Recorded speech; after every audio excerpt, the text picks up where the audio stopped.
कहने को तो आइसलैंड में 10,000 वाटरफॉल्स हैं, बट मैं आपको इस वीडियो में घुमाने वाला हूँ आइसलैंड के कुछ ऐसे स्टनिंग वाटरफॉल्स जो शायद आपने अपने लैपटॉप्स के स्क्रीन सेवर में ही देखे होंगे। मैंने एक्सप्लोर किए कुछ फेमस वाटरफॉल्स जो नेचर की कलाकारी के बेहतरीन एग्जाम्पल्स में से एक है। ये वाटरफॉल्स बस देखने में ही सुंदर नहीं बल्कि एडवेंचरस भी हैं।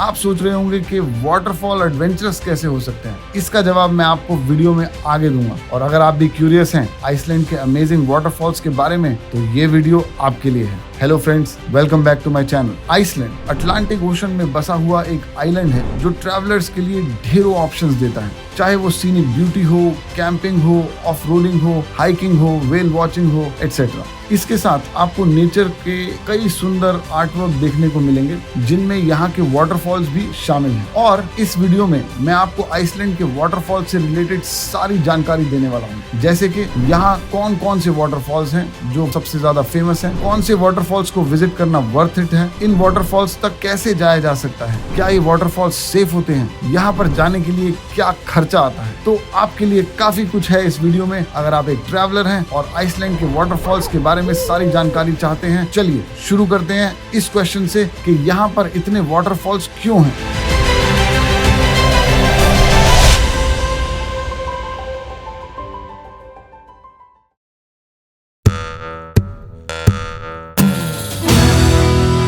देखिए, वाटरफॉल बनता है जब आइस मेल्ट होती है। ज्यादातर आइस बनती है पहाड़ों पे और पानी मेल्ट होने के बाद बह के कुछ ऐसी जगह से गुजरता है जहां अचानक ऊंचाई कम हो जाती है। ये एक नेचुरल फिनोमेना है जो आपको दुनिया भर में देखने को मिलेगा।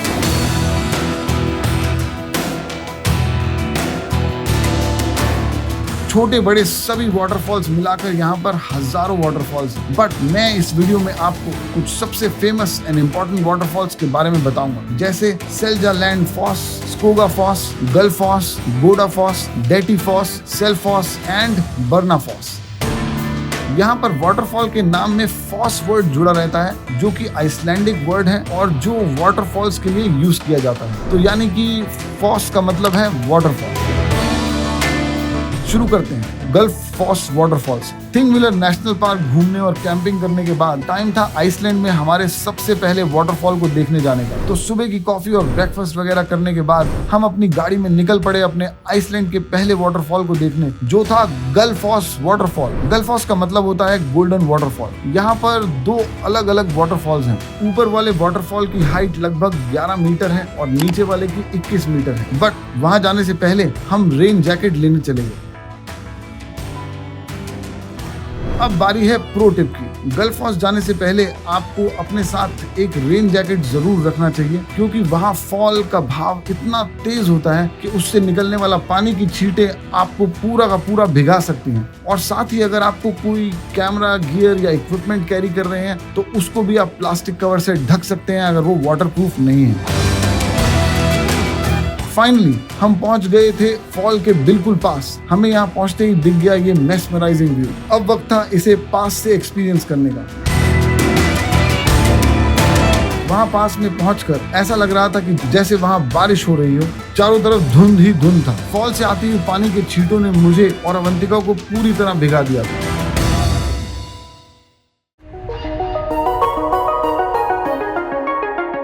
क्या कभी आपने इमेजिन किया है कि आप किसी वाटरफॉल को उसके पीछे की तरफ से भी देख सकते हो? अगर नहीं तो आपको सेल्जा लैंड फॉस जरूर विजिट करना चाहिए। ये वाटरफॉल आपको काफी दूर से भी नजर आ जाएगा। सेल्जा फॉस की हाइट 60 मीटर्स है। ये एक स्टनिंग वाटरफॉल तो है ही, बट इसकी खासियत ये है कि आप इसके बिल्कुल करीब तक जा सकते हैं। इनफैक्ट आप इसके पीछे भी जा सकते हैं। मैं अब इस वाटरफॉल के पीछे की तरफ जा रहा था और मैं बहुत ही एक्साइटेड था। झरने के पास जाते ही मैं ठंड से कांप रहा था क्योंकि ये पानी काफी ठंडा था। अब मैं झरने के पीछे था और यहाँ से जो व्यू दिख रहा था, ऐसा व्यू मैंने आज तक कभी नहीं देखा था। यहाँ पर दो टिप्स हैं आपके लिए। पहली ये कि अगर आप कभी सेल्जा लैंड फॉस विजिट करें और इस फॉल के पीछे जाएं तो इन रास्तों का खास ध्यान रखें, क्योंकि ये पानी की वजह से बिल्कुल स्लिपरी हो जाते हैं और आपके गिरने का खतरा भी बना रहता है। और दूसरी ये कि अगर आप विंटर्स में जा रहे हैं तो प्रॉपर हाइकिंग शूज बिना पहने ना जाएं। स्कोगा फॉस लास्ट नाइट हम स्कोगाफॉस कैंपिंग ग्राउंड में रुके थे। कैंपिंग में आज मेरा चौथा दिन था और मैं आज उठा इस मैजेस्टिक व्यू के साथ। इन नजारों को देखकर ऐसा लग रहा था कि जैसे मैं डिज्नी की किसी फेरी टेल्स की दुनिया में आ गया हूँ। Alright, here we are at Skogafoss. Skogafoss Iceland के बिगेस्ट फॉल्स में से एक है, जो कि 25 मीटर चौड़ी और 60 मीटर ऊंची है। Due to the amount of spray, इस फॉल के पास आपको रेनबो देखने को मिल सकता है और अगर आप लकी हुए तो 2 रेनबो भी देखने को मिल सकते हैं। इस फॉल को विजिट करने के लिए कोई भी फी नहीं है। यहाँ पर पार्किंग एंड टॉयलेट्स वगैरह के यूज के लिए भी कोई चार्जेस नहीं है। तो अपने कैंपिंग ग्राउंड से आपको थोड़ी बहुत हाइकिंग करनी पड़ेगी और 527 स्टेप्स चढ़ना पड़ेगा अगर आप इस फॉल के टॉप तक जाना चाहते हैं। ऊपर पहुंच के आपको कुछ ऐसा व्यू मिलता है। ये जगह फोटोग्राफी के लिए काफी बढ़िया थी, तो मैंने सोचा कि क्यों ना कुछ फोटोज क्लिक करवा ली जाए।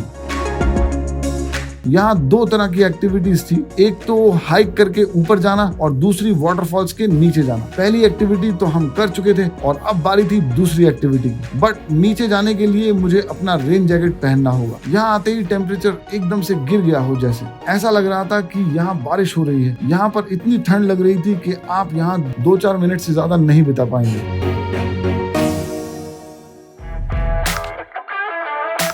ग्लिजू फ्राबुई वाटरफॉल, स्कोगाफॉस के करीब आधे घंटे की ड्राइव करके आप इस अमेजिंग एंड यूनिक वाटरफॉल को देखने के लिए जा सकते हैं, जिसे कि ग्लिजू फ्राबुई वाटरफॉल कहते हैं। दूर से देखने पर ऐसा लगता है कि जैसे 2 पहाड़ों के बीच में एक दरार है जहां से ये वाटरफॉल निकल के बह रहा है। चारों तरफ से ये जगह बंद थी, बस पहाड़ों के बीच में से एक नैरो रास्ता और अंदर जाके आपको करीबन 40 मीटर ऊपर से रोशनी के साथ फॉल का पानी गिरते हुए दिखेगा।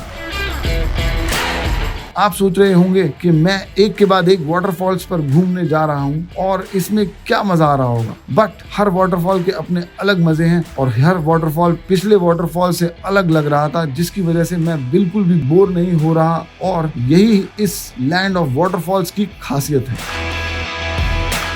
Hey guys, so I did not want to miss this opportunity to film this waterfall along the way. Fjadrargljufur canyon से जोकुल सार्जन ग्लेशियर लगून तक जाने के रास्ते में हमें ये बोनस वाटरफॉल मिला, जिसका हमें नाम तो नहीं पता था, बट ये काफी सुंदर फॉल था। हालांकि इसकी हाइट बाकी फॉल्स की तरह नहीं थी, बट ये उतना ही अमेजिंग था। ये है डेटीफॉस, जो वटनाजोकुल नेशनल पार्क में है और जिसे आइसलैंड का सबसे पावरफुल वाटरफॉल माना जाता है। इसकी मैसिव चौड़ाई जो कि 100 मीटर्स है और ऊंचाई 44 मीटर्स है, इसको अलग ही रुतबा देती है। यहाँ पर हवा इतनी तेज चल रही थी कि मुझे वॉक करने में भी दिक्कत हो रही थी। फॉल के गिरने की आवाज से पता चल रहा था कि पानी कितनी फोर्स से गिर रहा होगा, जिसकी वजह से पानी के फव्वारे धुएं की तरह लग रही थी। जब इसका पानी तेजी से गिरता है तो आसपास की चट्टानों में वाइब्रेशंस होती हैं, जिसे आप हाथ से महसूस भी कर सकते हैं। प्रो टिप, यहाँ पर कुछ एरियाज प्रोहिबिटेड हैं जो आपको फॉल के ज्यादा पास जाने को रोकते हैं, तो वहां पर आप ना जाएं।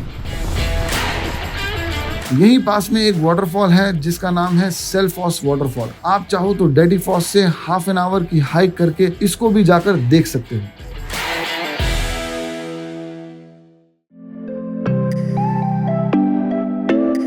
गोडाफॉस, गोडाफॉस का मतलब होता है वाटरफॉल्स ऑफ गॉड्स। ये फॉल 12 मीटर चौड़ा और 30 मीटर ऊंचा है। अगर आप एक्यूरी से यहाँ आओगे तो आपको 45 मिनट्स लगेंगे। इसके अलावा मैं आपको इस फॉल के लिए तब रेकमेंड करूंगा जब आप वेल वॉचिंग के लिए हुआसविक टाउन गए हो, क्योंकि यहाँ से आप अराउंड 1 से 1.5 घंटे की ड्राइव करके गोडाफॉस आ सकते हो। तो ये सारे तो वाटरफॉल्स थे जहाँ मैं गया था।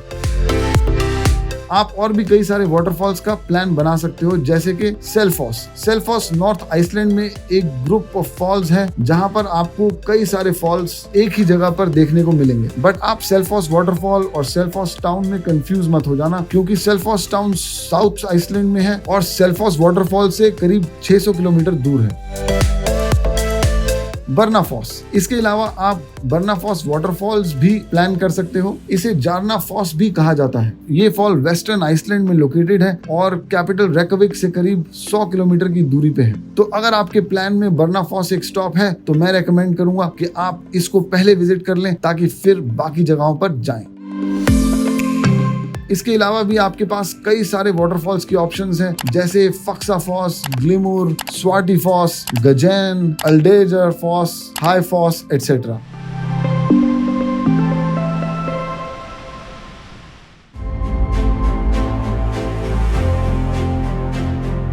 तो अब बात कर लेते हैं कुछ इंपॉर्टेंट टिप्स की जो मैंने आपको पहले भी बताए हैं, बट मैं रिपीट करना चाहूंगा। इस बात का खास ध्यान रखें कि आप अपने ट्रिप को शुरू करने में ही रेन जैकेट कैरी कर लें, क्योंकि यहाँ सारे वाटरफॉल्स आपको जरूर भिगा देंगे। आइसलैंड आने से पहले 1 या 2 पेयर प्रॉपर हाइकिंग शूज अपने लगेज में रख लें या फिर यहाँ से रेंट कर लें, क्योंकि एक तो आपको हेल्प करेगा हाईलैंड्स एक्सप्लोर करने में, दूसरा ये कि जब आप किसी फॉल के नजदीक जाते हैं तो वहाँ पथरीली जमीन बिल्कुल स्लिपरी हो जाती है और गिरने का खतरा रहता है। अगर आप विंटर्स में आइसलैंड जा रहे हैं तो इन फॉल्स के बिल्कुल पास जाने से बचें। कई बार ऐसा भी होता है कि इस फॉल्स के डिफरेंट व्यूज भी मिल सकते हैं, तो जब आप फॉल्स पे जाएं तो वहां पे रीड करें उसके बारे में और देखिए कौन कौन सी हाइक्स अवेलेबल हैं और चूज करिए अपने फिटनेस लेवल के हिसाब से आप कितनी लंबी और ऊंची हाइक करना चाहते हैं। एक्सपेंसेस। अब बात कर लेते हैं सबसे इंपॉर्टेंट टॉपिक, खर्चे पर। तो बेसिकली ये सारे फॉल्स पर जहां जहां मैंने विजिट किया कोई भी एंट्रेंस चार्जेस नहीं है। जी हाँ, ये सारे वाटरफॉल्स टोटली फ्री हैं और आपको यहाँ पर जाने के लिए कोई पैसे नहीं देने हैं। बस अगर किसी फॉल के आसपास कैंपिंग साइट्स में रुकते हैं, जैसे कि सेल्जा फॉस या स्कोगा फॉस, तो आपको कैंपिंग साइट एंड सर्विसेज के लिए कुछ नॉमिनल चार्जेस देने पड़ सकते हैं। इन चार्जेस के बारे में मैंने डिटेल में बताया है, जिसके लिए आप मेरी आइटिनरी वाली वीडियो और कैंपिंग वाली वीडियो देख सकते हैं। तो फ्रेंड्स, उम्मीद करता हूँ आपकी वाटरफॉल्स को लेकर अगर कोई भी कंफ्यूजन होगी वो इस वीडियो से दूर हो गई होगी। आपके मन में अगर कोई भी सवाल है तो आप मुझे कमेंट में बताएं, मैं हर एक क्वेरी का जवाब दूंगा। और अगर आपको ये जानना है कि आइसलैंड में कैंपिंग कैसे करते हैं तो आप मेरा कैंपिंग पे ये वीडियो मेरे चैनल पे जाकर देख सकते हैं। मेरे चैनल को सब्सक्राइब कर दीजिए, क्योंकि आइसलैंड एडवेंचर में काफी कुछ अभी बाकी है एंड यकीन मानिए उन सारी वीडियो में आपको काफी मजा आने वाला है। मिलता हूँ आपसे नेक्स्ट वीडियो में, तब तक के लिए बाय।